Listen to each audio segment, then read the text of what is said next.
Hi, I'm Mandy with Pitch 59. Welcome to 2025. You've probably already set your business goals. Is that right? Most of you probably have. Some of you haven't, and that's great. One thing that I would like to talk about today is setting a referral goal. Whether you've already set your business goals for 2025 or still need to, I would encourage you to include a referral goal.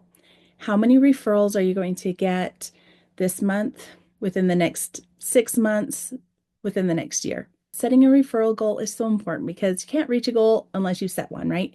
And yes, that is easy. Setting a goal is easy. Achieving that goal is where the difficulty comes in. So first, let's talk about setting the goal. First, you need to decide what your referral target is.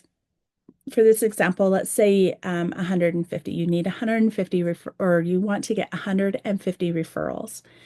You then need to decide what your conversion rate is, right? Of those 150, maybe you want 30 to convert over. That's a 20% conversion rate. Totally doable. You just got to figure out how, right? And then once you figure out your conversion goal, you can also figure out how much that goal will make you in actual income. To do that, you'll need to find out what your average revenue per customer is. I'm going to refer to it as ARPC. What is your ARPC? And that is basically just how much do your average customers bring into your business. For this goal, or for this example, let's say it is 1,240. So we've got a 20% conversion rate. We want 150 conversions. We want 30 of those to convert. So if we have 30 conversions and each one brings in $1,240, that is a total of $37,200 that we may not have otherwise gotten. So set a goal. Once you figure out how much that might bring in, it encourages you to reach that goal, right? So set a conversion goal. Talk about that with other members of your business, trusted friends, trusted advisors, and find out what really is a doable referral goal and a doable conversion rate, and set that goal. Now you're going to say, Mandy, yes, I can set a goal, but reaching that goal is actually really quite difficult. And I hear you. I get it. So I want to focus on two reasons why you're not getting those goals. The first one I'm going to talk about is inaction on your part. Are you actually asking your customers for a referral? The second one I'm going to talk about is the difficulty that your customers might face in actually referring you.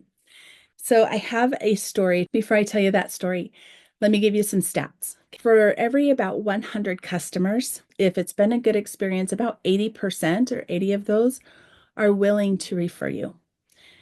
The problem is only about 4 of those customers, 4 out of those 80 customers, actually do it. Last year, my son got in a car accident, totaled the car. It was his first one. He's a young driver.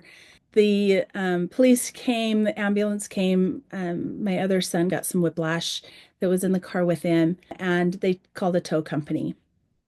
The tow company, he was great. This guy was amazing. He didn't make my son feel bad. He answered questions. It was the first time my husband and I had actually gone through something like this.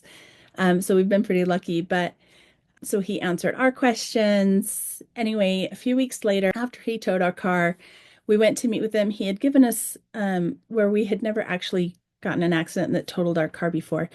He gave us options. He helped walk us through the process. Anyway, really great experience, right? And when we were there, he asked us for a referral. And with such a great experience, I was totally willing to give him this referral. I was in that 80 percentile, totally willing to give him the referral. He had a contest going with his coworkers on who could get the most referrals. So I was even more willing. I wanted to help him reach his goal. Here's the problem, and this is what a lot of your customers are going to face. I didn't do the referral right then because my husband and I, we were going grocery shopping. We were taking care of this and that. And in the end, I didn't do it right away. And when I finally remembered, because I had forgotten with all the other stuff going on, when I remembered, I realized I lost his business card. I couldn't remember his name. I couldn't even remember the name of the tow company. I didn't have his social handles, so I couldn't just do a testimonial out online and tag him in it because I didn't know what those were anymore. It was just time consuming and difficult, and I wasn't ready. And that's what a lot of our customers face, right? It's hard, it's difficult, it's time consuming. They don't know what to say. They don't really know how to refer you in the first place. And a lot of times they're just not being asked. When this guy asked me for a referral, it was probably the second time in my life that I had ever actually been asked face to face for a referral. I get some in the emails, I get some through text and just through general advertisements, right? But it was probably just the second time that I had been asked face to face. My first two pieces of advice for you: set your goal and then ask face to face if possible. If not, utilize your emails, utilize the text messaging, utilize ads or whatever, but make sure you're asking for that referral. And then do your best to make it easy.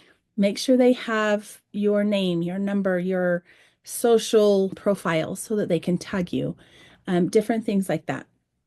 If you want to learn more on how to get a referral and how to make that easier, we do at Pitch 59, we have a webinar. It is called The Secret to Getting Daily Referrals. You don't have to be a customer of Pitch 59. You don't have to have our pitch cards. It's just great information on how you can start getting those referrals to meet your referral goal. I highly recommend attending it. It is given by our CEO, Jeff Bitton. We also have a blog article about it. I'll put those links either in my link tree or down in the descriptions for you. Anyway, good luck. Get those referral goals. Make it easy. Don't forget to ask, and have a happy new year.